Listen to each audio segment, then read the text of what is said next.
హస్తప్రయోగం చేస్తారు.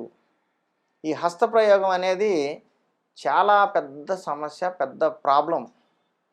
హస్తప్రయోగం చేసినప్పుడు సాధారణంగా జరిగే సమస్య ఏందంటే, వాళ్ళకి కాసేపు సుఖంగా ఉంటది. స్పెర్మ్ లీక్ అయిపోతుంది. హ్యాపీగా ఫీల్ అవుతారు. కానీ దానికి అలవాటు పడిన వాళ్ళు, పోర్న్ సైట్‌లు చూసి హస్తప్రయోగం చేయటం అలవాటు పడినోళ్ళు మానసికంగా కొజ్జాలైపోతారు. మానసికంగా నపుంసకులైపోతారు. వాళ్ళేం చేస్తారు? అమ్మాయిని చూస్తే కూడా ఫీలింగ్ రావు. రీజన్ ఏందంటే, వాడికి ఆ పోర్న్ సైట్‌లో ఉన్న గ్రాఫిక్సే నచ్చుతాయి తప్పితే, క్లోజప్ షాట్స్, గ్రాఫిక్స్ నచ్చుతాయి తప్పితే, విడిగా అమ్మాయిని చూస్తే ఏ ఫీలింగు కలగదు. ఇలాంటి సమస్య ఎక్కువగా ఉంది ఇవాళ.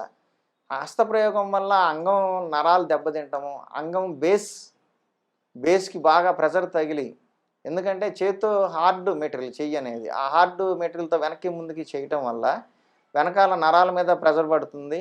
బేస్‌మెంట్ మీద కూడా నరాలు కొంచెం వీక్ అవుతూ మెత్తబడిపోతూ ఉంటాయి. అలాగే అక్కడి నుంచి పైన ప్రోస్టేట్ దాకా ఎఫెక్ట్ అవుతది.